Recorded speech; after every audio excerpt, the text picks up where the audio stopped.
She was one of the most photographed women of the 60s, the voice of perhaps that decade's most scandalous song. But Jane Birkin may be best known for the highly desirable Hermès fashion accessory that bears her name. When I went to America, I don't know in what interview, they said, you mean Birkin like the bag? So I said, oh, another bag is going to sing. What can I say? And I thought, on my obituary, it will say like the bag or something. It is so funny that after all this, you might be known for a bag. I might. Well, could be worse. Birkin first gained notice. You weren't expecting us, were you? In Michelangelo Antonioni's 60s classic, Blow Up, when she romped naked across the screen. She was just 18 and already married to John Barry, the arranger of the James Bond theme.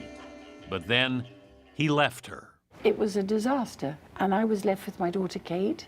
And so I thought that I hadn't been capable of holding on to the man I loved. Yeah.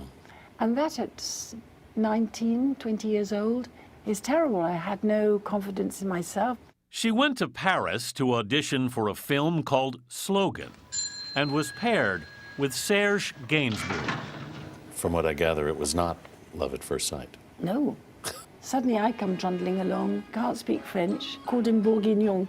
It's because I didn't know any other French. Did you call him that to his face? Yes.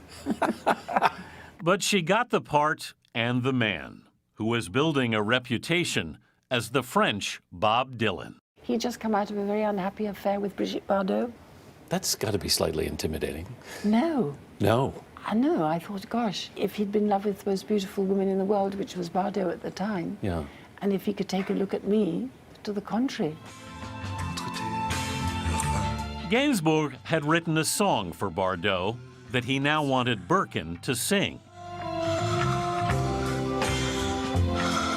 The moaning may seem tame today, but in 1969, it was incendiary. What did you make of the controversy over Je t'aime? Oh, nothing.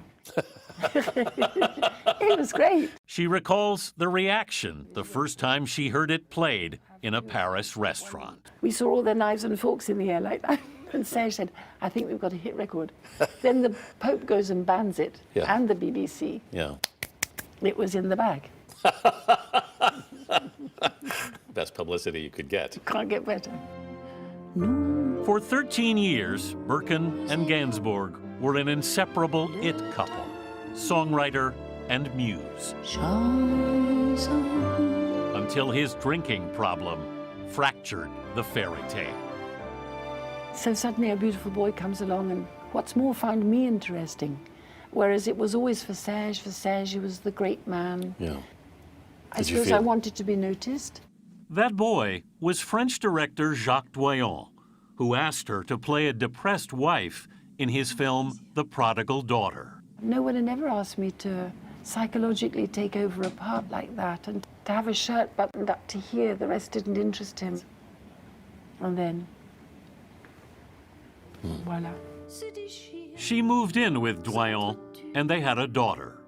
But Serge stayed in the picture, still writing songs for her until his death in 1991. When Serge died, everything else collapsed, and nothing was really the same again. Birkin and Doyon split, and she focused on her 3 daughters. Kate, her oldest, a successful photographer, battled depression. In 2013, Kate Barry fell from her apartment window, an apparent suicide. For nearly 3 years, Jane Birkin could barely leave her Paris home. You feel as if someone's pulled the carpet from under your feet. Yeah. You didn't see it coming. I saw it coming on many other occasions, and I'd been able to be there and to, I don't know, but this time not. So it took my confidence away completely. Is your confidence coming back? No. The confidence is one tiny thing, but she's irreplaceable. And the lack of her. will be forever. Yeah. You have two other lovely, successful daughters who you must be very proud of. Very. Yeah. Charlotte has a record coming out right now in a film. Charlotte Gainsbourg is a renowned actress and singer. And Lou Doyon has won the French Grammy. At 71, Jane Birkin has begun to find her way again. Touring the world, performing Serge Gainsbourg's songs with an orchestra. Next month, for the first time, she'll play Carnegie Hall in New York. That's a pretty big name.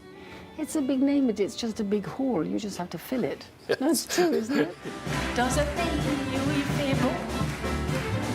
What's it meant for you to sing these songs this way now? It's like being on the most wonderful velvet cushion. It's like having lived with Cole Porter and him writing songs for you from when I was 20 until his dying day. So he's given me a good turn in that he showed me a way, a way to go on.